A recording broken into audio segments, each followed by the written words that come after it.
સદભાવના વૃદ્ધાશ્રમ રાજકોટના વિવિધ ક્ષેત્રના અગ્રણીઓ જેઓએ શૂન્યમાંથી ઘણી બધી પ્રગતિ કરી છે, અત્યંત સંઘર્ષ કરી રહ્યા છે એવા લોકોનો વિડીયો ઇન્ટરવ્યૂ લઈ રહ્યું છે. આજે આપણે ઇન્ટરવ્યૂ લેશું ડૉક્ટર કેતનભાઈ ભીમાણી સાહેબ, જેઓ આયુર્વેદિકમાં MD થયેલા છે. ભીમાણી સર, આપના બાળપણથી આપના અભ્યાસ સુધીની અમને યાત્રા જણાવશો? શરૂઆત આમ તો જે અભ્યાસકાળની કહી શકીએ એ બધું મારું જે પ્રાથમિક અભ્યાસ ને બધું અમરેલી. બરાબર. અમરેલી નામ અને ગામ ખૂબ સારું, કારણ કે જીવરાજભાઈ મહેતા એમણે ગુજરાતની સ્થાપના સાથે અમરેલીની સ્થાપના કરીને જિલ્લો બનાવ્યો. બરાબર. એટલે પ્રાઇમરી ત્યાં સિસ્ટર નિવેદિતા સ્કૂલ એમની સાથે જોડાયેલા, અને પછી હાયર સેકન્ડરીમાં કમાણીફોડ હાઈસ્કૂલ. અને ત્યારે એક ફેમિલી કન્ડિશન એવી અને એક ઈચ્છા એવી કે ભાઈ જે છે અભ્યાસમાં જ આગળ વધવું છે અને એનો જ પ્રોફેશનલ તરીકે ઉપયોગ કરીશું. અમે 3 ભાઈઓ અને ફાધરને જે કહી શકીએ મારા જન્મસ્થળ ચિત્તલ ગામ, ચિત્તલમાં કેરોસીનની દુકાન, રેશનિંગ કાર્ડ પર કેરોસીન મળે. સરકાર તરફથી ખૂબ ફાળવણી ઓછી થાય, 2-4 મહિને થાય. જરૂરિયાતવાળા લોકો ખૂબ જ, દરબારી ગામ, અને આમ કહીએ ને કે ડબલાની મારામારી થાય એ પ્રકારની તકલીફો પપ્પાએ અનુભવ કરેલો, અમે જોયેલું. પણ છતાં એક સેવાકીય પ્રવૃત્તિમાં જ કહી શકીએ એ રીતે એમણે ગામ સાચ્યું, અને લગભગ 30 વર્ષ સુધી ત્યાં અમરેલીથી ચિત્તલ અપડાઉન કરી અને ચિત્તલ કેરોસીન દુકાન તરીકે એમણે પોતાનો વ્યવસાય કર્યો અને અમને અભ્યાસમાં આગળ વધાર્યા. મારા મોટા ભાઈ ડૉક્ટર અમિત ભીમાણી એ ચાઇલ્ડ સ્પેશિયાલિસ્ટ અમરેલીથી થઈ અત્યારે રાજકોટ સ્થાયી છે. બીજા નંબરના ભાઈ નિલેશ ભીમાણી, એમણે મોરબીથી BE સિવિલ કરી અને અત્યારે બોમ્બે સારી એવી એક કોમ્પ્યુટર સિસ્ટમમાં જોડાયેલા છે. અને મારે અમરેલી છોડી 95માં અમરેલી છોડ્યું, 12th સાયન્સ પાસ કરી, અને 95 to 2005 10 વર્ષ જામનગર આયુર્વેદનો BMSનો કોર્સ અને MD આયુર્વેદનો કોર્સ એ રીતે ત્યાં 10 વર્ષ કમ્પ્લીટ કર્યા. પણ એ બધામાં અમારી લગ્ન કહી શકીએ, ધગસ કહી શકીએ, પણ આશીર્વાદ તો મમ્મી પપ્પાના ખૂબ જ. અને ડૉક્ટર બનવું છે એ એક મારા મોટા ભાઈના પડછાયા રૂપે કહી શકાય કે ના, એમનું જે અમારા સમાજમાં ચિત્તલ અમરેલી ગામ એટલું બધું ભણતર નહોતું, અને એણે જ્યારે જામનગર MP શાહ મેડિકલ કોલેજમાં એડમિશન લીધું ત્યારથી એમની વાહ થતી, એટલે કે ઈર્ષા આવતી અને એક ઈચ્છા પણ થતી કે આપણે પણ આ રીતે આગળ વધવું છે અને સમાજમાં કંઈક આપણું નામ બનશે એવી આપણે લોકોની અપેક્ષા જોઈતા હતા કે જોઈએ છે. કારણ કે આમ સાહેબ અંગત વાત કરું તો અમે 3 ભાઈઓ, અને મારા મમ્મીની ખાસ ઈચ્છા કે મારું 3જું બાળક આવે એ દીકરી તરીકે આવે. પણ હવે ઈશ્વર ધાર્યું તો બધું કંઈ કરતું નથી, બરાબર. અને મારો જન્મ થયો અને એકાદ મહિનામાં જ ખબર નહીં શું એવી ઘટના બની કે મમ્મીને એક એવો માનસિક આઘાત લાગ્યો કે ભાઈ ના, મારે તો દીકરી જ જોઈએ છે. અને પછી સામાજિક પરિસ્થિતિ, ચિત્તલનું ગામ નાનું એવું, સાસુની તકલીફો આ તે બધું જોતા એ માનસિક પેશન્ટ બની ગયા. અને 77 to લઈને 93-95 સુધી અહીંયા ડૉક્ટર પરેશ શાહ સાહેબ સાયકેટ્રી પાસે ઇલેક્ટ્રિક શોક ને આ તે બધું એટલું બધું નાનપણથી મેં જોયેલું કે ભાઈ આ તો ખરાબ કન્ડિશન છે, માણસને જીવવા પણ નથી દેતા અને મરવા પણ નથી દેતા. અને એ કન્ડિશનમાં જે ફેમિલી હૂંફ કહીએ, સપોર્ટ કહીએ, અને એક આગળ વધવાનો જે લાવો મળે એમ હતો. કારણ કે 2 ભાઈઓ આગળનું છત્રછાયા બહુ મોટું હતું. મધર ફાધર અનએજ્યુકેટેડ ખરા, પણ છતાં સંસ્કારી, જૈન સંસ્કાર પૂરેપૂરા મળેલા. અને દેરાસર અને જે કર્મનો સિદ્ધાંત એ પહેલેથી મગજમાં ઉતરાવેલો ખરા કે ભાઈ જે કરશો એ સારું કરવું જોઈએ, એટલે સારું આપણું પરિણામ મળવાનું જ છે. એ હિંમત રાખી અને જામનગર અભ્યાસ 10 વર્ષ પૂરો કર્યો. કોઈ બચત, મૂડી, આવક એવું કંઈ નહીં. સ્ટાઇપેન્ડ તો એ સમયે ખૂબ ઓછું મળતું, આપણા નિભાવ પૂરતું થઈ શકે એ પૂરતું. પણ છતાં અમરેલી થોડું નાનું શહેર પહેલેથી લાગ્યું કે ભાઈ આમાં આગળ નહીં વધી શકીએ, એટલે જે આયુર્વેદ પદ્ધતિને આપણે આગળ લઈ જવી છે અને એમાંથી આપણે સેવા અને સર્જન કરવું છે, એને ધ્યાનમાં રાખીને રાજકોટ પસંદ કર્યું. તો કઈ જગ્યાએ રહેશું, કેમ કરશું એ બધું જોતાં પહેલું મને આવકાર આમંત્રણ મળ્યું લાભુદાદા રતનપર પુનિતધામ, કે જ્યાં લાભુદાદા ડેન્ટલ ક્લિનિક, દંતવૈદ તરીકે ખૂબ ફેમસ, ખૂબ સેવાકીય પ્રવૃત્તિ, અંત સમય સુધી, શ્વાસ સુધી એમણે કામ કરેલું. અને એમણે સારો એવો હૂંફભર્યો આવકાર આપ્યો. અને ખરેખર એ જો ન મળ્યો હોત તો ક્યાંક હું જનરલ પ્રેક્ટિસમાં અથવા તો કોઈ હોસ્પિટલમાં નોકરી કરતો હોત, એવું બની શકે ખરા. પણ એમણે ખરેખર શરૂઆતમાં જ એક નાનું એવું સારું પ્લેટફોર્મ આપ્યું. ત્યાંથી જ મારી કેરિયરની રાજકોટ ક્ષેત્રે આયુર્વેદ અને પંચકર્માની શરૂઆત થઈ, અને એ જગ્યા મને ખૂબ સારી નીવડી. અમારા સમયમાં જ્યારે અમે પ્રેક્ટિસ ચાલુ કરતા ત્યારે બે ઓફર ખૂબ સારી મળતી. એક તો ક્લિનિક આપણે ડૉક્ટર તરીકે પ્રેક્ટિસ કરી શકીએ એના માટે, અને બીજી ગવર્મેન્ટ જોબ કે જેમાં લેક્ચર તરીકે, ટીચિંગ તરીકે, એકેડેમિશિયન તરીકે આપણે આગળ વધી શકીએ. બંને સારી વસ્તુ છે, પણ ડૉક્ટર તરીકે આપણે હંમેશા એવી ભાવના ખરી કે સમાજમાં રહીએ અને સમાજ માટે કંઈ કામ કરીએ ખરા. પૈસા તો બધી જગ્યાએ મળવાના છે, નામ ઠામ દામ મેળવવું મુશ્કેલ નથી, અને વાણિયા તરીકે મુશ્કેલ ન પણ થઈ શકે કે ભાઈ એ તો એક આપણા લોહીમાં જ ભળેલું છે. નોકરીમાં ઘણીવાર એ તકલીફ થતી હોય છે કે આપણી ઈચ્છાઓ, આપણી ભાવનાઓ, આપણા ઉત્સાહ, આપણો પાવર ઘણીવાર દબાઈ જતો હોય, અથવા તો આપણી એનર્જી ઉપરના લોકોને ખુશ રાખવા, નીચેના લોકો પાસે કામ કઢાવવામાં જ વધારે વેડફાઈ જતી હોય, કે જેના કારણે આપણી ખરેખર રિયલ આઈડેન્ટિટી જે કંઈ હોય, આપણો સ્વભાવ હોય, એ પ્રમાણે કામ ન પણ કરી શકીએ એવું બને ખરા. એટલે ખાસ ઈચ્છા એવી રાખી પ્રાઇવેટ પ્રેક્ટિસ જ કરવી છે અને એમાં જ આગળ વધવું છે. તો રાજકોટમાં જગ્યા, ભાડા અને કામ મળવું મુશ્કેલ તો ખરું જ, પણ એમાં મને સહયોગ મળ્યો ખાસ દશાશ્રી માળી હોસ્પિટલમાં આંખના ડૉક્ટર રાજુભાઈ કોઠારી સાહેબ, કે જે ઓપ્થેલ્મોલોજીસ્ટ તરીકે ત્યાં કામ કરે છે. એમની જગ્યાથી કરણપરામાં ફ્રી સ્પેસ પડી હતી એમણે, અને બહુ ઓછા રેફરન્સથી અને ઓછા સમયની મિટિંગમાં એક જાણે એમ ગિફ્ટ આપી હોય એવી રીતે અનુકૂળ આવે એ પ્રકારના ભાડા પેટે અમને જગ્યા આપી, અને ઘણીવાર ન કલ્પી શકાય એવી રીતે ભાડાની જગ્યા રાજકોટમાં બસ સ્ટેશન પાસેના કરણપરા વિસ્તારમાં 10 વર્ષ અમે ભાડા ભર્યા. ભાડવત બી ખુશ, અમે પણ ખુશ, એમને જે જોઈતું હતું એ મળતું, અમને એ મળ્યું. અને મોટાભાઈ પીડિયાટ્રિશિયન તરીકે સાથે હતા, એમના મિસિસ ભાભી દાંતના ડૉક્ટર તરીકે સાથે હતા.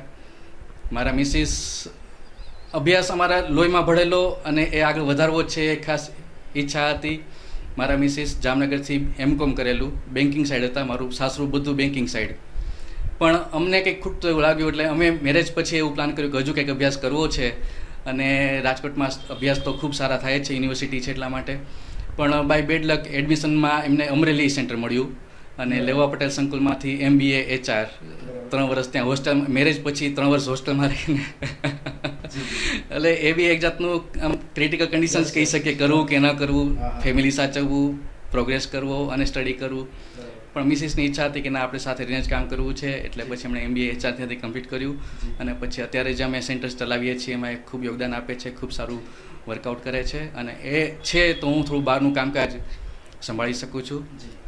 તો લગભગ 10 વર્ષથી અમે આ રીતે આયુર્વેદિક ક્લિનિક એ ચલાવીએ છીએ, જેમાં મૂળ પાયો છે Charak pharma company, Bombay base આયુર્વેદની સ્ટાન્ડર્ડ લેટેસ્ટ કંપની છે ચરક ફાર્માસ્યુટિકલ કંપની, એ લોકોના સેન્ટર્સ છે. તો રાજકોટમાં જે બસ સ્ટેશન પાછળ અહીંયા કરણપરામાં જે સેન્ટર છે એ ચરક હેલ્થ સેન્ટર તરીકે અમે ચલાવીએ છીએ, અને એમાં ખાસ વધારે પાયો અમે રાખતા હોઈએ છીએ આયુર્વેદિક મેડિસિન અને સાથે પંચકર્મ થેરાપી. તો ચડાવ ઉતાર ઘણા આવતા હોય છે, પણ એક વિઝન અને એક દિશા નક્કી હતી કે આપણે પ્રેક્ટિસમાં લોકો સુધી કઈ રીતે પહોંચી શકીએ અને લોકો આપણા સુધી પહોંચી શકે. સામાન્ય રીતે આપણે જોઈએ છીએ કે સારા લોકોને, સારા દર્દીઓને સારા ડૉક્ટરની જરૂર હોય છે, એ લોકો શોધતા હોય છે, પણ એ જ રીતે અમને પણ સારા ડૉક્ટરને સારા દર્દીઓ કેમ મળે એ પણ અમારી ઈચ્છા ખાસ હોય છે. તો રાજકોટમાં જ NGO ઘણી ચાલે છે, ખૂબ સારા. રાજકોટ તો આમ કહીએ તો એક જાતનું સદગુરુનું આશ્રમનું જે આખો પરિવાર છે, અને આવા રસ્તાઓ ખૂબ મળેલા. એટલે શરૂઆતથી લઈ હજુ સુધી પણ બજરંગ મિત્ર મંડળ ટ્રસ્ટ છે, કૃષ્ણ ચિકિત્સાલય ટ્રસ્ટ છે, યુવા સેના ટ્રસ્ટ છે, બોલબારા ચેરિટેબલ ટ્રસ્ટ છે, ત્યાં એ પ્રકારની મેડિકલ રિલેટેડ પ્રવૃત્તિઓ કરતા હોઈએ છીએ. અને લોકો દ્વારા આ પ્રકારના રેફરન્સ મળવાથી જે જગ્યાએ જઈ શકીએ ત્યાં અમુક આપણે આયુર્વેદના પ્રચાર પ્રસાર, દવાઓના વિતરણ, નિદાન સારવાર, પથ્યાપથ્ય, દિનચર્યા, ઋતુચર્યા એ વિષય સાથે લોકોને જોડવા માટે ખૂબ પ્રયત્ન કરતા હોઈએ છીએ. આજે લોકો અથવા તો સમાજ અથવા તો આખું વિશ્વ યોગ તરફ વળ્યું છે, નેચરોપેથી તરફ વળ્યું છે, આયુર્વેદ તરફ વળ્યું છે. તો એક દુઃખની ઘટના કહી શકીએ કે અમારી સાથે મારા ક્લાસમાં સપોઝ 40 ડૉક્ટર હતા કે જે લોકોએ BMS ડિગ્રી પાસ કરી અને આયુર્વેદ પ્રેક્ટિસ માટેની શપથ લીધી. અમે બહાર પડી અને સમાજમાં આયુર્વેદિક ક્લિનિક ચલાવશું અને આયુર્વેદનો વિકાસ કરીશું. પણ સમાજની થોડીક આપણી નબળી કડીઓ કહી શકીએ કે જેમાંના લગભગ 80% ડૉક્ટર્સ એવા છે કે જે લોકો જનરલ પ્રેક્ટિસ, કે જેમાં આયુર્વેદિક અને એલોપેથિક અથવા તો પ્યોર એલોપેથિક પ્રેક્ટિસ કરતા હોય છે. આપણે વિરોધ કોઈ વસ્તુનો નથી, પણ જે આપણી સારી વસ્તુ છે, આપણી માતૃ સંસ્થા છે, આપણી જ ધરોહર છે, આપણી જ પ્રકૃતિ છે, એને આપણે એ લોકો સુધી કેમ ન લઈ જઈ શકીએ? તો એ વિષયને ધ્યાનમાં રાખીને તકલીફો પડતી હોય છે, તકલીફો સમાજમાં ઘણી જોવા મળતી હોય છે, પણ છતાં ખાસ લોકો આયુર્વેદને અપનાવે. આયુર્વેદ એવી કોઈ ટીકડી કે એવી કોઈ દવા કે ડૉક્ટર તરફથી મળેલો કોઈ એવો હિસ્સો નથી કે જે આપણે શંકા કરીએ, એમાં આપણે રાહ જોઈએ, એનો આપણે કોઈ ઉપયોગ ન કરીએ. પણ આયુર્વેદ છે એ આપણી દિનચર્યા છે, ઋતુચર્યા છે, આપણા તહેવારો છે, પરંપરા છે, સંસ્કૃતિ છે, અને એ આપણે માણવી જ જોઈએ.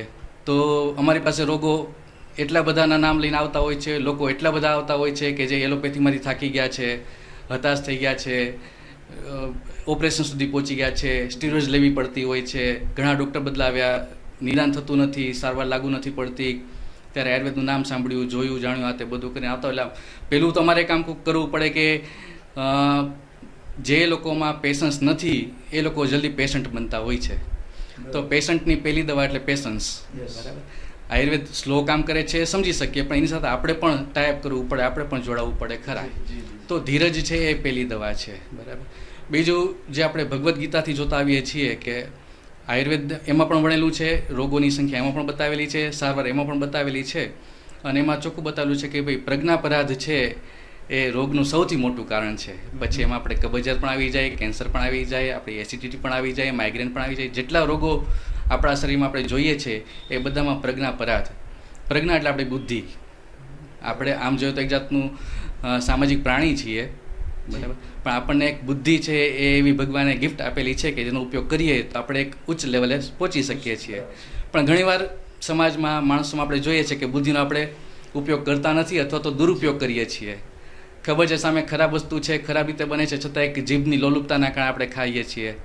વાતાવરણ બગડેલું છે, ખરાબ છે, છતાં આપણે અમુક પ્રકારનું ધ્યાન નથી રાખતા. આપણી જે જ્ઞાનેન્દ્રિય છે, કર્મેન્દ્રિય છે, એનો પ્રોપર ઉપયોગ નથી કરતા, એટલે બુદ્ધિ વિભ્રંશ થાય છે, ત્યાંથી પછી રોગોની શરૂઆત થાય છે. રોગો થયા પછી દરેક દર્દીને અને ડૉક્ટરને પણ કયો રોગ થયો છે અને એની કઈ દવા લેવાની છે એમાં જ રસ હોય છે. આ તાવની દવા, આ શરદીની દવા, આ કબજિયાતની દવા, આ કેન્સરની દવા, આ માઇગ્રેનની દવા, એ દવા આજકાલ તો એવું છે કે ગૂગલમાંથી અથવા મેડિકલ સ્ટોરમાંથી અથવા કોઈ બી જગ્યાએથી રોગ અને રોગની દવા તો મળી જતી હોય છે, પણ રોગ થવાની પ્રક્રિયા લોકોને ખ્યાલ નથી. મને શું કામ રોગ થયો, મારી પ્રકૃતિ કેવી છે, મારી તાસીર શું છે, મને કઈ દવા માફક આવશે, મને કયા પ્રકારનું વાતાવરણ માફક આવવું જોઈએ. જનરલી સેલ્ફ એસેસમેન્ટ અને સેલ્ફ મેનેજમેન્ટ એ હોવું જોઈએ. પણ આયુર્વેદનું જૂનું સૂત્ર છે, આપણે ઘણા નિબંધમાં લખતા હોઈએ છીએ, પહેલું સુક્તે જાતે નર્યા. અને અમે ઘણીવાર બાળકોને સમજાવતા હોઈએ છીએ કે અત્યારે તકલીફ એ છે પહેલું દુખતે જાતના ન રહ્યા. આપણે આપણી જાતના નથી રહ્યા એટલે બધી તકલીફો એકબીજાની આપણે કોપી કરીને, એકબીજાની દેખાદેખી કરીને આપણે વધારે બીમાર પડતા જઈએ છીએ ખરા. ધારો કે હું વિદ્યાર્થી છું તો મારો આ ઉદ્દેશ હંમેશા વિદ્યાર્થી તરીકે જ હોવો જોઈએ. હું ડૉક્ટર છું તો મારા દિલમાં, મારા હૃદયમાં, મારા શબ્દોમાં હંમેશા એક જાતની સેવા, કરુણા, પ્રેમ, ભાવના હોવું જ જોઈએ. હું સૈન્યમાં છું તો મારામાં એ હિંમત, તાકાત હોવી જ જોઈએ. તો એ પહેલું સુક્તે જાતે નરી આપણે ખાલી લખવા પૂરતું જ લખીએ છીએ, એમાં આગળ વધતા નથી, એટલે તકલીફો વધતી જાય છે. અને હંમેશા ડૉક્ટર છે એ દવા આપે, સારવાર આપે, પણ બીમારી કઈ રીતે થઈ અને બીમારી કઈ રીતે મટાડી શકે એના માટે આપણે સજાગ રહેવું જ જોઈએ, ધ્યાન રાખવું જ જોઈએ. તો રોગો ઘણા આવે છે અને રોગો વધતા પણ જાય છે. આજે જોઈએ છેલ્લા 10 વર્ષમાં ચિકનગુનિયા, સ્વાઇન ફ્લૂ, ડેન્ગ્યુ, લોકોએ નામ નહોતા સાંભળ્યા એવા રોગો વધતા થઈ ગયા છે. બરાબર. નાની ઉંમરે heart attack, cardiac paralysis, stress, tension, depression વધતા થઈ ગયા. સભ્ય સમાજમાં સારા લોકો સુસાઇડ કરતા થઈ ગયા, નાના બાળકો ખૂન ખરાબી કરતા થઈ ગયા. આ બધા શરીર અને મન આપણા બગડતા જાય છે. એના મુખ્ય કારણો છે આપણા આહાર, આપણા વિહાર, આપણા આચાર અને આપણા વિચાર, જે ખરેખર સારા હોવા જોઈએ.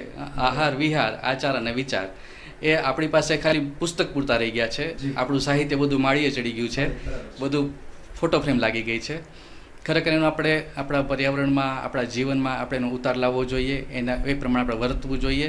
પણ નથી વર્તન થતું એટલે બધી બીમારી, પછી શારીરિક હોય, માનસિક હોય, આધ્યાત્મિક હોય કે સામાજિક હોય, એ બગાડ થતો જ જાય છે.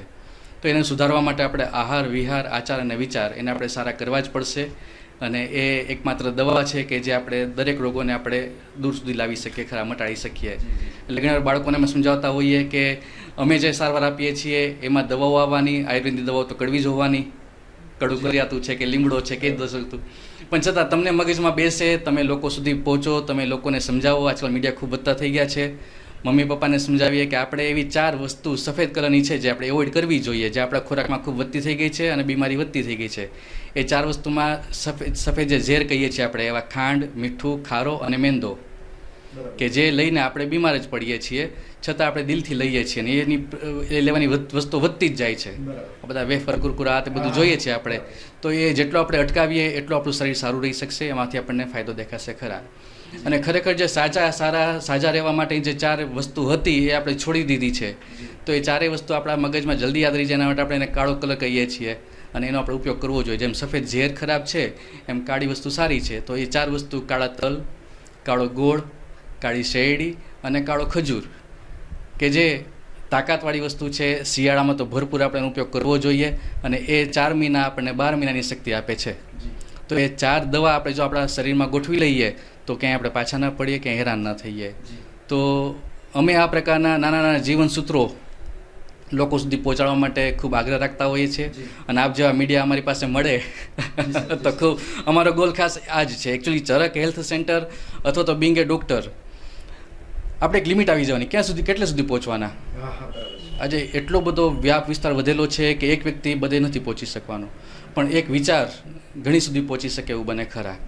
તો ખાસ જે પહેલું સૂક્તે જાતે નરી આપણે કહીએ, સેલ્ફ એસેસમેન્ટ કહીએ, સ્વ અધ્યયન. બરાબર, આપણે કોઈ પણ નાના બાળકની પણ બુક જોઈએ તો એમાં 4-5 પેજ લેસન ના આવે અને છેલ્લું પેજ છે સ્વાધ્યાયનું આવે. બરાબર, તો સ્વાધ્યાયનું મિનિંગ છે સ્વ અધ્યયન. બરાબર, એ આપણે આજકાલ કરતા નથી. બરાબર, આજકાલ તો સાહેબ પ્રશ્નો એટલા બધા વધી ગયા કે ઉપવાસ કોને કહેવો, ફરાળ કોને કહેવું, ચોવિયાર એટલે શું કહેવું, એ બધું આપણે લગભગ ભૂલતા જઈએ છીએ. અને આપ જેવા મીડિયાનો અમને સાથ સહકાર મળશે તો અમે ખાસ અમારો ગોલ એ છે કે લોકો સુધી આપણા જૂના વિષયો કઈ રીતે પહોંચી શકે, એ સાયન્ટિફિકલી શું કામ છે, એનો મેડિકલી આપણે ક્યાં ઉપયોગ કરી શકીએ, અને આપણા ઘરમાં જ જે સૂંઠ છે, હળદર છે, વાવડિંગ છે, અજમો છે, જીરું છે, મેથી છે, અથવા તો આપણા દાન કર્મ કહીએ, હોમ હવન વિધિ કહીએ, અગ્નિહોત્ર કર્મ કહીએ, પિતૃકર્મ કહીએ, ભાદરવાનું આપણું શરદ પૂનમની ખીર કહીએ, અથવા તો ચૈત્ર મહિનાનો લીમડાનો કોલ કહીએ, અથવા તો ઉત્તરાયણનું આપણું 32 કહીએ, કાટલું કહીએ, ઉત્તરાયણનો ખીચડો કહીએ. બરાબર, એ બધી એક જાતની ટ્રીટમેન્ટ જ છે. હા, આયુર્વેદ આપણી જીવન લાઈફસ્ટાઈલ સાથે જોડાયેલું છે. આયુર્વેદ રોગ ઓછા કરે છે તો બરાબર, પણ રોગ થવા નથી દેતું. જે આયુર્વેદનો મેઇન ગોલ છે એમાં 2 સિદ્ધાંતો મહત્વના બતાવેલા છે: સ્વસ્થસ્ય સ્વાસ્થ્ય રક્ષણમ, અને બીજું સૂત્ર છે આતુરસ્ય વિકાર પ્રશમનમ. તો બીમાર પડ્યા પછી તો ડૉક્ટર પાસે જઈએ જ છીએ. આપણે તો એવા ડૉક્ટર સમાજને આપવા છે કે બીમાર ન પાડે અથવા તો સ્વસ્થ વ્યક્તિના સ્વાસ્થ્યની જાળવણી રાખે. તો સદભાવના ગ્રુપ વિશે ઘણીવાર નિયમિત મેસેજ મળતા હોય છે, પ્રવૃત્તિ જાણતા હોઈએ છીએ, જોતા હોઈએ છીએ. હવે તમે જોઈએ કે બસમાં બેઠા હોય ને જે બારીમાં નજર નાખીએ ત્યાં સદભાવનાનું સફેદ ને બ્લુ કલરનું બોર્ડ દેખાય જ છે. અને ખરેખર આપણે બચવું હશે તો પર્યાવરણને બચાવવું જ પડશે. કારણ કે આપણી જે કાસ્ટ ઔષધિ કહીએ, મેડિસિન બધી જે છે આપણા હબ્સ ઔષધિમાંથી મળે છે. અને જો આપણે ઘર આંગણે આપણા નજીકના વાતાવરણમાં જ્યાં જ્યાં આપણે લીમડો છે, પીપળો છે, કરંજ છે, બાવળ, એવી વસ્તુ આપણે ઉગાવતા જઈશું તો ખરેખર એ આપણને અમૂલ્ય ઔષધિઓ આપવાની છે, ઘણા રોગોથી બચાવી શકે એની પાસે સગવડતાઓ રહેલી છે. વચ્ચે ચિકનગુનિયા, સ્વાઇન ફ્લૂ ખૂબ નીકળ્યા. એલોપેથિક સાયન્સ, મેડિકલ સાયન્સ, આયુર્વેદિક સાયન્સ બધા ખૂબ લાગ્યા. કેટલું બજેટ આપણે ન કલ્પી શકીએ એટલું બજેટ સરકારે એની પાછળ ફાળ્યું. હરીફરીને 2-4 વર્ષ પછી જ બોલાવ્યો કે ભાઈ આ સ્વાઇન ફ્લૂને મટાડવા માટે તુલસીનો ઉકાળો અને મરીના દાણા એ વાપરવા જોઈએ. તો તુલસી ધર્મ તો છે જ, પણ સાથે આયુર્વેદ પણ છે, એ આપણે વાપરવી જોઈએ. અને બીમારી જે આવે છે એ તો બરાબર આપણા શરીરને લાગુ પડે છે, બરાબર, પણ જૈન સાહિત્ય, આયુર્વેદ સાહિત્ય એવું માને છે કે કોઈ પણ પ્રકારનું આપણું શરીર છે એમાં દેહ, ઇન્દ્રિય, સત્વ અને આત્મા, આ 4 વસ્તુ રહેલી છે. શરીરને આપણે જોઈ શકીએ છીએ, જ્ઞાનેન્દ્રિય, કર્મેન્દ્રિયનો આપણે અનુભવ કરી શકીએ છીએ. મન છે એને આપણે માનવું જ પડે, અને આત્મા છે એમાં શ્રદ્ધા રાખવી જ પડે, શંકા ન કરીએ. દરેક વસ્તુ જે આપણા વડીલો તરફથી, આપણા સાહિત્ય તરફથી મળેલી છે એક જાતનો આપણા માટેનો ઉપદેશ છે, આપતોપચાર છે. એમાં શ્રદ્ધા રાખીને શંકા કર્યા વિના જો આપણે એનો ઉપયોગ કરીએ તો એ જ યોગ છે, એ જ નેચરોપેથી છે, એ જ પર્યાવરણ છે, એ જ આપણું આયુર્વેદ છે. અને સાહિત્ય જેટલું શ્રદ્ધર છે, જેટલું મજબૂત છે, એટલું જ આપણે પ્રેક્ટિકલી એનો ઉપયોગ કરીએ તો ઘણા રોગોથી આપણે બચી શકીએ ખરા. બરાબર. તો સાહેબ અમારો ખાસ ગોલ એ છે કે રોગો વધતા જાય છે, રોગીઓ વધતા જાય છે. રાજકોટમાં જોઈએ તો ઘણા લોકો અમુક એરિયાને કતલખાનું માને છે, અમુક ડૉક્ટર્સને પ્રોફેશનલિઝમ થઈ ગયું એવું માને છે, ડૉક્ટરો ખૂબ મોટી તગડી ફી ખેંચી લે છે, ખોટા કિસ્સાઓ બનાવે. આવા નેગેટિવિટી સમાજમાં, માર્કેટમાં, છાપામાં ખૂબ જોવા મળે છે. પણ જ્યાં ગામ હોય ત્યાં ઉકળો હોય એ આપણે સમજીએ છીએ, જાણીએ છીએ. પણ આપણે તો હંમેશા સારી વસ્તુનો ઢંઢેરો કેમ પીટી શકીએ, લોકો સુધી એનો પ્રચાર પ્રસાર કેમ કરી શકીએ એ જોવું જ પડશે. કોઈ વિદેશી આવીને આ બધી વસ્તુ કરશે એવું નહીં થાય. આપણે જેમાં આગળ વધવું પડશે. આ આપણી સંસ્કૃતિ છે, પરંપરા છે, માતૃભાષા છે, તો એમાં જેટલું આપણે ઇન્વોલ્વ રહીએ એટલું ખૂબ સારું છે. તો જે પ્રવૃત્તિ છે એમાં આપનું મીડિયા ખૂબ વેગવંતું બનશે અને અમારા પ્રચાર પ્રસાર અથવા તો અમારા શબ્દો લોકો સુધી પહોંચે એવી ખાસ અમે ધારણા રાખીએ છીએ. તો ડૉક્ટર ભીમાણી સાહેબ 10 વર્ષ સુધી જામનગરમાં અભ્યાસ કરી અને રાજકોટમાં પોતાનું ચરક સેન્ટર ચાલુ કર્યું છે. સાહેબ ખૂબ અચ્છા જાણકાર છે આયુર્વેદના, ખૂબ ઊંડાણથી એમનો અભ્યાસ છે. હજારો પેશન્ટોની એમને સારવાર કરી છે. ઘણા બધા સામાજિક ક્ષેત્રના અગ્રણીઓ પણ એમના દર્દીઓ રહી ચૂકેલા છે. અને ભીમાણી સાહેબ એવું માને છે કે 4 વસ્તુ જો આપણે જીવનમાં છોડી દઈએ આપણા લાઈફસ્ટાઈલમાં, ખાંડ, મીઠું, ખારો અને મેંદો, તો આપણે સ્વસ્થ રહેશું. 4 વસ્તુ જો અપનાવી લઈએ તો આપણે વધારે સ્વસ્થ રહેશું. કાળા તલ, કાળો ગોળ, શેરડી અને ખજૂર. તો સાહેબ આપણી આ આયુર્વેદિક સિસ્ટમ છે એ તો હજારો વર્ષ પુરાણી છે. એમાં ધન્વંતરી ઋષિ, ચરક આચાર્ય અને બાપાલાલ આવા ધુરંધરોના નામ ખૂબ આદરભાવથી લેવાય છે. તો સાહેબ આપ એમના વિશે અમને કંઈ જણાવશો અને આપ એ હાઇટ સુધી પણ પહોંચી શકો એમ છો એવું મને આપનાની સાથે વાર્તાલાપમાં લાગે છે. તો એ અંગે આપ શું જણાવશો સર? આમ તો આપણે આને આ જે આયુર્વેદ શાસ્ત્ર છે એને આપણે અનાદિ માનીએ છીએ. એનો ક્યારે જન્મ થયો, કોણે કર્યો એ ખ્યાલ નથી. પણ આપણા ઇતિહાસમાં એ બતાવે છે કે બ્રહ્મા સ્મૃત્વા આયુર્વેદો, બ્રહ્માને આ સ્મરણ થયું અને એમના પ્રચાર પ્રસારથી, એમના ઉપદેશોથી ચાર જે આપણા વેદ બતાવેલા છે, 4 એના ઉપવેદ બતાવેલા છે. અને એમાં જે અથર્વવેદ છે એનો ઉપવેદ એ આયુર્વેદ છે. અને આપણે ઘણી ક્લિનિકમાં, ઘણા ડૉક્ટર્સ પાસે, ઘણા પોસ્ટર્સમાં જોતા હોઈએ છીએ કે ધન્વંતરી મુનિ એમણે સમુદ્ર મંથન કર્યું, વાસુકી નાગથી પર્વતનું સમુદ્ર મંથન કર્યું અને એમાંથી જે 13 વસ્તુઓ નીકળી એમાંનું જે અમૃત રૂપે કહી શકીએ એવું આયુર્વેદ કળશ રૂપે બહાર આવ્યું. અને એના જ્યાં જ્યાં છાંટણા થયા ત્યાં બધી અમૂલ્ય ઔષધિઓ વનસ્પતિ રૂપે આગળ વધી. તો જે બ્રહ્મા અને ધન્વંતરીના જે ઉપદેશથી, જે આદેશથી, જે પ્રસાદથી આપણને વસ્તુ મળેલી છે એ આપણી ઔષધિઓ છે, આપણું પર્યાવરણ છે, આપણી સંસ્કૃતિ છે, એનો આપણે ઉપયોગ કરવો જોઈએ. સંહિતાઓમાં જે ચરક ઋષિમુનિ છે, સુશ્રુત ઋષિમુનિ છે, એ લોકોએ મેડિસિન અને સર્જરી વિભાગને આગળ વધાર્યો. એમના ગ્રંથો બનાવ્યા, સંહિતા બનાવીને લોકો સુધી પહોંચાડ્યા. અત્યારે પણ એલોપેથિકની, મોડર્ન સાયન્સની, ઇન્ડિયાની, એબ્રોડ બારે જે કંઈ પુસ્તકો લખાય છે અથવા તો મેડિકલ સાયન્સમાં જે ઉપયોગ થાય છે, હમણાં જ આપને ખ્યાલ હશે ઓસ્ટ્રેલિયાની હોસ્પિટલના ડિપાર્ટમેન્ટમાં સુશ્રુત ઋષિનો સ્ટેચ્યુ છે અને નીચે લખ્યું છે ફાધર ઓફ ધ સર્જરી. તો આ બધા આપણા ખરેખર દેવઋષુ જે કંઈ છે આપણા ગુરુઓ, એ આપણા માટે એક ગોડ ગિફ્ટ છે. અને એવું નથી કે એ લોકો સ્વર્ગમાંથી આવેલા હતા, એ આપણામાંથી જ મોટા થયેલા, આપણામાંથી જ આગળ વધેલા, પણ એક એક્સપેરિમેન્ટલ અને એને સાહિત્ય રૂપે રજૂ કરી.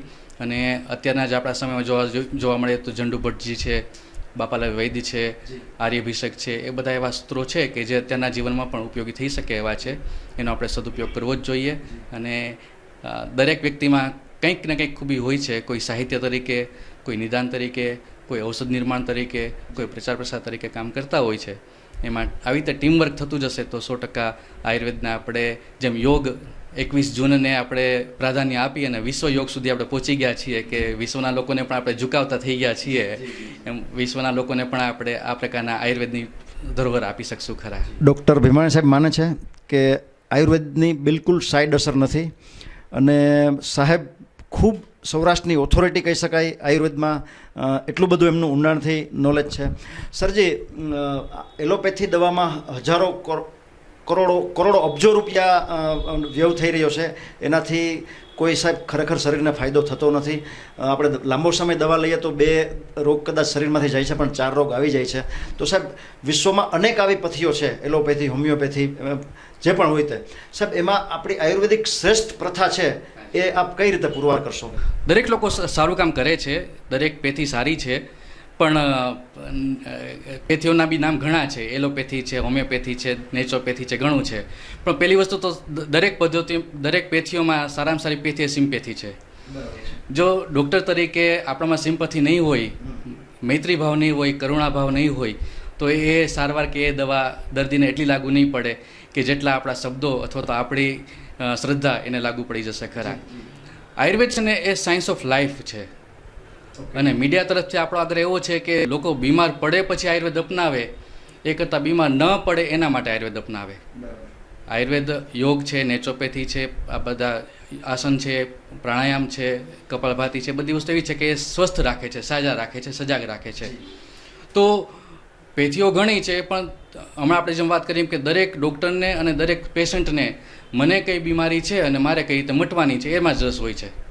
પણ હુ એમ આઈ, હું શું છું, મારું કર્તવ્ય શું છે, મારો ઉદ્ભવ શું છે, મારી પ્રકૃતિ શું છે, પ્રાણ અને પ્રકૃતિ કઈ રીતે અલગ અલગ પડે છે, ક્યાં જોડાયેલા છે, મારું તો શરીર સાચવવાનું જ, પણ મારું પર્યાવરણ કેમ સાચવવું, મારું અને ગાયનો શું સંબંધ છે, હું દૂધથી કેમ તાકાતવાળો છું, મને સારી વસ્તુ ક્યાંથી મળે, આ ઓર્ગેનિક શું છે, નેચરોપેથી શું છે, બધું લોકોએ જાણવું જોઈએ અને એનો ઉપયોગ કરવો જ જોઈએ.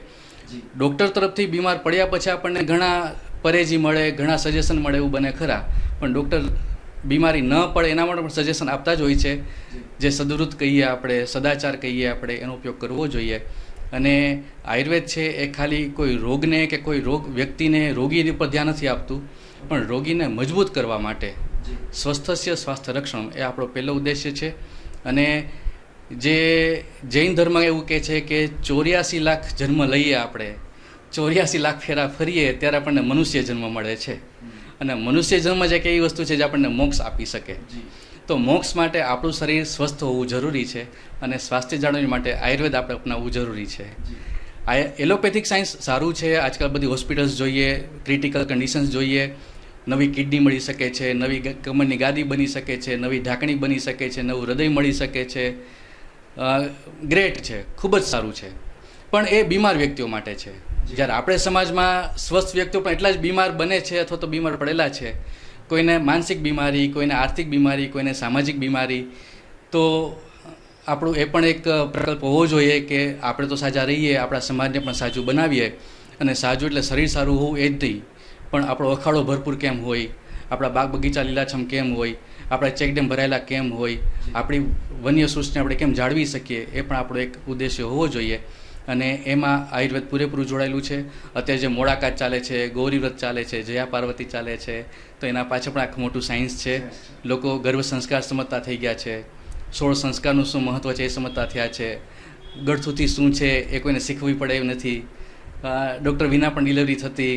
તો આ મીન્સ અઢળક ઘણી વસ્તુ છે. એમાં આપણે ધ્યાન દઈએ તો ખરેખર આપણે ખાલી રોગ કે રોગ પૂરતું સીમિત સારી રીતે ન રાખીએ.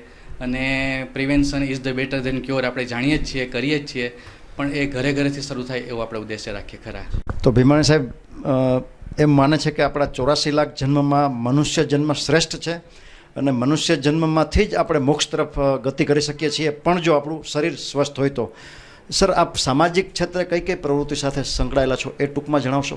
હાલ અમારે અત્યારે જે આયુર્વેદ ઓપીડી કહી શકીએ, બરાબર, જનરલી શું છે કે લોકો હજુ ડૉક્ટરથી ડરે છે અથવા તો અટકી જાય છે, અથવા તો એમને કયા ડૉક્ટર પાસે જવું એ ખ્યાલ નથી. આજે ઘરે ઘરે જોઈએ છે ગોઠણના દુખાવા, કમરના દુખાવા વધતા જાય છે, ઓબેસિટી, થાઇરોઇડ, હોર્મોનલ પ્રોબ્લેમ વધતા જાય છે. તો ઘણીવાર ડૉક્ટર એલોપેથિક પાસે જવું, ગાયનેક પાસે જવું, ઓર્થોપેડિક પાસે જવું નક્કી જ ન કરી શકતા હોય. તો એ સમયે ખાસ સજેશન, એક કમાન્ડની જરૂર હોય છે કે આપણે કયા પ્રકારની બીમારી થઈ છે ને એમાં શું કરવાની જરૂર છે. તો અમે આ પ્રકારના નિદાન કેમ્પ અહીંયા અમારી જે ચરક ક્લિનિક છે ત્યાં પણ કરતા હોઈએ છીએ. દર અઠવાડિયે અમારું નિદાન કેન્દ્ર ચાલતું હોય છે બોલબાલા ચેરિટેબલ ટ્રસ્ટ મિલપરામાં, જ્યાં દર બુધવારે બપોરે 3 થી 5 ત્યાં દાતા તરફથી આપણને દવાઓ મળેલી હોય છે. તો નિદાન અને દવાઓ એકદમ રાહત દરે ત્યાં આપતા હોઈએ છીએ. એવી રીતે દર રવિવારે બપોરે 3 થી 5 ગરેડિયા કુવા રોડ પર ત્રિકોણબાગ પાસે બજરંગ મિત્ર મંડળ પ્રેમ પ્રકાશ મંદિરની ઉપર, તો ત્યાં પણ આપણને દાતાઓ તરફથી દવાઓ મળેલી હોય છે. રાજકોટની ટોપ મોસ્ટ કહી શકીએ બાન કંપની મૌલેશભાઈ તરફથી આપણને દવાઓનું ત્યાં વિતરણ મળતું હોય છે અને એ લોકો સુધી આપણે પહોંચાડતા હોઈએ છીએ. એક અમારો એક વિષય ચાલતો હોય છે ડૉક્ટર તમારે દ્વારે. આપણે ડૉક્ટર પાસે ડરતા હોઈએ છીએ અથવા એક શંકા સાથે જતા હોઈએ છીએ, શું કહેશે, શું કરવું પડશે, આ બંધ થઈ જશે, પેલું કરવું પડશે, આ તે દરેક વસ્તુ. અને દરેક પેશન્ટની ઈચ્છા તો હોય છે કે આયુર્વેદિક ડૉક્ટર મારી પાસે હોય તો સારું, કારણ કે અમે ઘણી વાર સાહેબ અનુભવ કરતા હોઈએ. બસમાં બેઠા હોય ને બાજુવાળાને ખબર પડે કે આ આયુર્વેદિક ડૉક્ટર છે, એટલે કોઈને વાળ ઉતરતા હોય, કોઈને સફેદ ચામડી કરવી હોય, કોઈને વજન વધારવું હોય, કોઈને ઘટાડવું હોય, બધું કરવું તો છે જ, પણ ડૉક્ટર પાસે જવું નથી. ઇવન આયુર્વેદનો એક નબળી કડી કહી શકીએ કે મેડિકલ સ્ટોરમાંથી અથવા તો પ્રિસ્ક્રિપ્શન વિના અથવા તો ડૉક્ટરને મળ્યા વિના જેટલું માર્કેટ ચાલે છે એટલું ઓથેન્ટિક આયુર્વેદ નથી ચાલતું. તો લોકોને મીડિયા તરફથી મારે એ જ કહેવું છે કે એક જજમેન્ટની જરૂર હોય છે, એક જજની જરૂર હોય છે. તો એના માટે આયુર્વેદને અપનાવે, આયુર્વેદ ડૉક્ટરની સાથે સલાહ સૂચન કરી અને કોઈ પણ દવાઓ લેવાનો આગ્રહ રાખે. દરેક દવાઓ દરેક માટે હોય છે એવું હોતું નથી. આયુર્વેદ દવાઓની પણ આડઅસર હોય જ છે. આપણા શરીરને માફક આવે એ પ્રમાણે આપણે દવાઓ કરવી જોઈએ. અને ડૉક્ટર તરફથી આપણને એ સજેશન મળે છે કે આપણી પ્રકૃતિ કયા પ્રકારની છે. કોઈનો કોઠો ગરમ હોય, કોઈનો કોઠો ઠંડો હોય, કોઈને બાંધો માફક આવે ના આવે બને. તો કોઈ પણ દવા છે એ રોગ માટે છે, રોગ મટાડી શકે, પણ રોગીને પાછું તકલીફ કરે એવું પણ બની શકે ખરા. તો બે રોગ મટાડતા બીજા 4 રોગ ઊભા થાય એવું ન કરીએ. એના માટે આપણે આયુર્વેદ ડૉક્ટરને અપનાવીએ. એ આપણી સાથે હોય જ છે. સામાજિક સંસ્થાઓ પણ આપણને એ પ્રકારનું પ્લેટફોર્મ આપતું હોય છે. તો આ પ્રકારના નિદાન કેમ્પ સ્કૂલોમાં, આંગણવાડીમાં, નાના બાળકોમાં, વાલી મંડળમાં, મહિલા મંડળ, social group, senior citizen, laughing club, એ બધા ગ્રુપમાં અમે જતા હોઈએ છીએ. 50 લોકો, 100 લોકો, 150 લોકો હોય કે જેમાં અમે બોલીએ એ કરતાં અમે એને સાંભળતા વધારે હોઈએ છીએ. આજકાલ પ્રશ્નો સાંભળવાળા લોકો પણ ઓછા હોય છે. અને પેશન્ટ અમારી પાસે જ્યારે આવે છે ત્યારે અમે જોઈએ છીએ કે પેશન્ટ પહેલાં સોશિયલી બીમાર પડે છે, પછી ફિઝિકલ બીમાર પડે છે અને પછી સાયકોલોજીકલ બીમારીને ઘર કરી જતી હોય છે. એટલે હવે તો ડૉક્ટરના સજેશન એવા થવા મળ્યા છે કે ભાઈ ડાયાબિટીસ છે, શુગર કરતાં સ્ટ્રેસના કારણે વધારે થાય છે, તો શુગર પર કંટ્રોલ રાખો એ કરતાં સ્ટ્રેસ ઉપર કંટ્રોલ વધારે રાખો. તો આયુર્વેદ એ પ્રમાણે આ બધા તબક્કાઓમાં ડૉક્ટર તમારે દ્વારે એ પ્રમાણે ડૉક્ટર ત્યાં જઈ અને અમે સલાહ સૂચન, માર્ગદર્શન, માહિતી આપતા હોઈએ છીએ. અને આ કોઈ મારી ઓથોરિટી અથવા મારું સાયન્સ તો મેં રિસર્ચ કરેલી વસ્તુ નથી. આ જે કંઈ છે આપણે ડોસીમાનું વૈદ્યું છે, રસોડાનું વૈદ્યું છે, ઘરનું વૈદ્યું છે, એમાંથી આપણે લોકો સાથે ડિસ્કશન કરતા હોઈએ છીએ, ચર્ચા કરતા હોઈએ છીએ. અને એ જે વિષયને ભૂલી ગયા છે અથવા તેના વડવાઓ વાપરતા એનો આપણે સાયન્ટિફિક ઉપયોગ સમજાવતા હોઈએ છીએ, એનો ફાયદા સમજાવતા હોઈએ છીએ કે લોકો એ વસ્તુ પાછા અપનાવતા થાય ખરા. ડૉક્ટર ભીમાણી સાહેબ, અનેક સામાજિક ક્ષેત્ર જે છે, દાખલા કે બોલબાલા ટ્રસ્ટ અને એવા ટ્રસ્ટોમાં પણ સાહેબ પોતાની વિનામૂલ્ય સેવા આપે છે. ડૉક્ટર તમારા દ્વારે આવો એક પ્રોજેક્ટ પણ સાહેબ ચલાવે છે.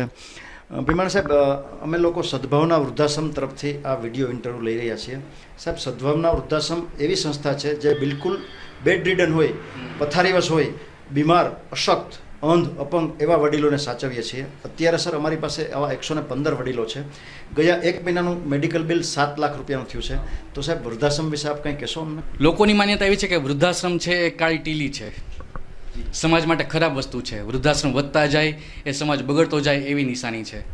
પણ એ આપણે ઉપર છેલ્લું આપણે જોઈએ છીએ, કારણ કે આપણે વૃદ્ધાશ્રમમાં ગયા નથી, એના સંચાલકોને મળ્યા નથી, અને એમાં જે વૃદ્ધ લોકો રહે છે એ કેવા હસી મજાકથી અને કેવા સેકન્ડ ઇનિંગને એન્જોય કરે છે આપણે જોતા નથી. એટલે આપણે બહારથી જ ખાલી કે છબછબિયા કરીએ છીએ. એટલે આપણે એવું માનીએ છીએ કે આ ખરાબ વસ્તુ છે. પણ ખરેખર આમ આયુર્વેદ સાહિત્ય કહીએ, આપણું દર્શનશાસ્ત્ર કહીએ, એમાં પણ વર્ષો પહેલાં પરંપરા હતી કે આપણે 4 વાડા બનાવી રાખ્યા હતા ઉંમર પ્રમાણે, બાલ્યાવસ્થા, યુવાવસ્થા, વૃદ્ધાવસ્થા. તો એમાં પણ વચ્ચે જે ગૃહસ્થાશ્રમ આવે, એ પછી વાનપ્રસ્થાશ્રમ આવે, અને એ પછી આપણે અંત્યેષ્ટિ સંસ્કાર સુધી આપણે જતા હોઈએ છીએ. તો જે રીતે જૂના પાંદડા ખરશે તો નવા પાંદડા આવશે એવી એક કલ્પના છે. તો જૂના જે ખરેલા પાંદડા છે એને સાચવવા માટે પણ એક આશરો જોઈએ. અને વૃદ્ધાશ્રમ ખરેખર એ સારી વસ્તુ છે કે એમને એ પ્રકારનું વાતાવરણ, એ પ્રકારના લોકો, એ પ્રકારની સગવડતાઓ મળી જતી હોય છે કે જેમાં આપણે એનો વિરોધ ન કરવો જોઈએ, એમાં આપણે યોગદાન આપવું જોઈએ. આપણા ઘરના જ વડીલો, ઘરના જ લોકો, સમાજના લોકો એમાં હજુ સારું શું કામ કરી શકે એવી રીતે આપણે એમાં સેવાકીય પ્રવૃત્તિ કરવી જોઈએ. તો નામ જ સદભાવના છે, બરાબર. એટલે ભાવના હંમેશા સદ હોવી જોઈએ. અને એ જ વસ્તુ આપણે જોઈએ છીએ કે જે સદભાવના નામે લેખ વાંચતા હોઈએ છીએ, પેમ્પલેટ જોતા હોઈએ છીએ, સમાજમાં લોકો સાથે વાતચીત કરતા જોતા હોઈએ છીએ કે વૃદ્ધોને સાચવવા, એ બી અશક્ત બીમારને સાચવવા, રોગી તરીકે. જૈન સાહિત્યમાં લખેલું છે કે જન્મ, જરા, વ્યાધિ, મૃત્યુ બધું દુઃખદાયક છે.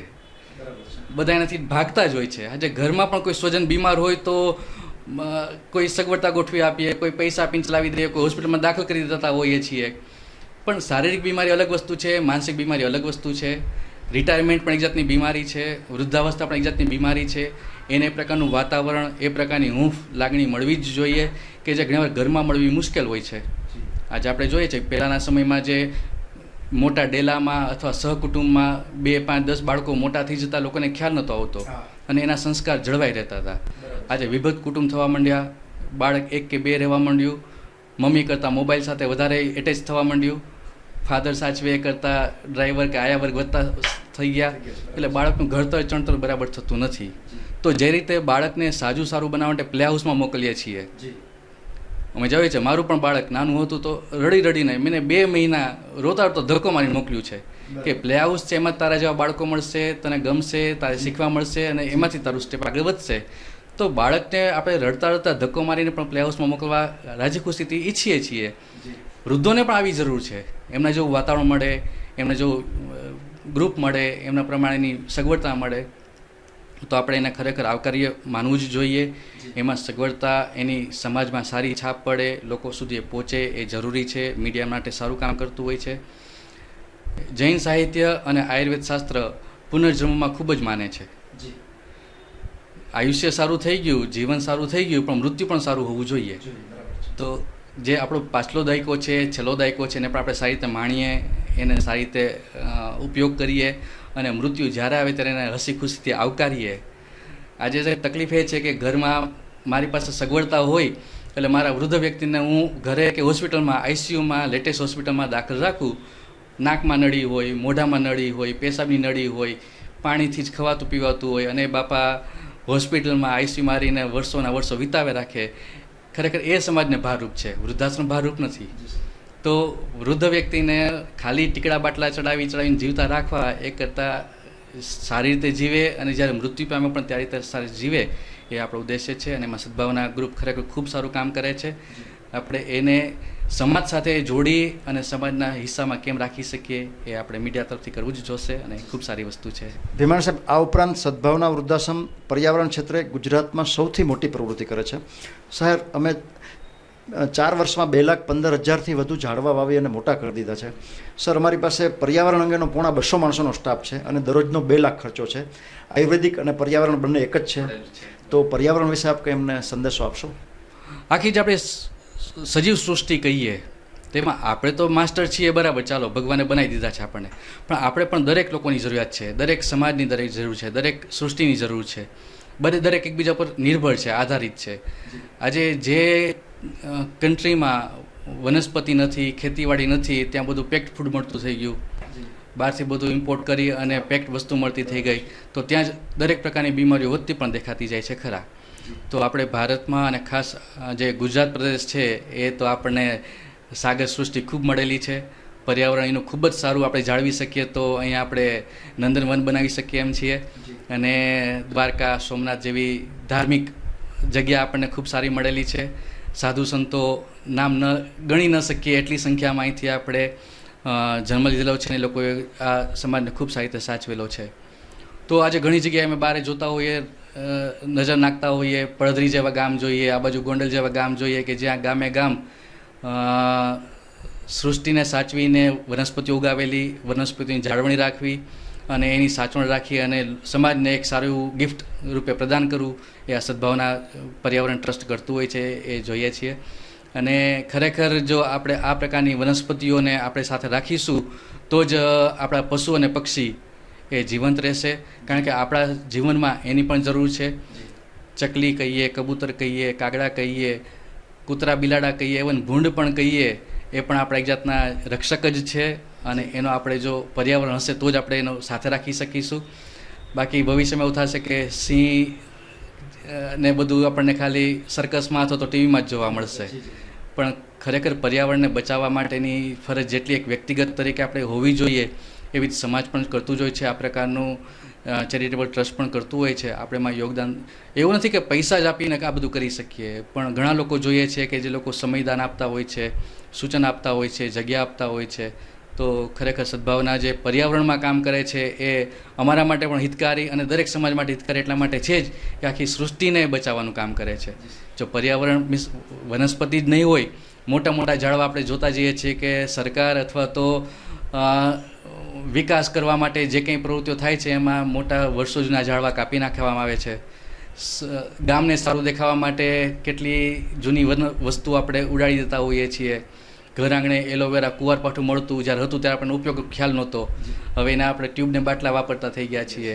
લીમડો આપણે જો નહીં બચાવીએ તો ફોરેન લોકો, અમેરિકન છે, આનું પેટન્ટ બનાવી નાખશે ને આપણે લીમડા માટે પૈસા ચૂકવવા પડશે. પીપળો વટવૃક્ષ છે અને આપણી પર્યાવરણના ઓક્સિજન સારું આપવા માટે પીપળો ખૂબ સારો ઉપયોગી છે. આપણે ખાલી ધર્મમાં મૂકી દીધો. તુલસી, ઘર આંગણે તુલસી હોવી જ જોઈએ, પણ એને આપણે ભૂલી ગયા છીએ. કરંજનું દાંતણ, બાવળનું દાંતણ, લીમડો, એ બધી વસ્તુ ખૂબ ઉપકારી છે. તો ખરેખર જે આ પર્યાવરણને બચાવવા માટે આપ જે પ્રવૃત્તિ કરો છો, જે સદભાવનાના ગ્રુપ અમે જોઈએ છીએ, એ ખરેખર સરાહનીય છે. અને એ પ્રકારનું વાતાવરણ જો ફેલાતું જ જશે તો ખરેખર ફરી પાછું સતયુગ જે કહીએ એ આવી જશે ખરા. આપનો ખૂબ ખૂબ આભાર. સદભાવના વૃદ્ધાશ્રમ આપને અમારી સંસ્થાની મુલાકાત લેવા માટે હાર્દિક આમંત્રણ આપે છે. કોઈ પણ પ્રકારની સેવાની જ્યાં જરૂર છે ત્યાં 100% અમે મેડિકલ રીતે અને સમય રીતે યોગદાન આપવા અમે બંધાયેલા છીએ. જી સર, જી sir. Thank you very much sir. Thank you.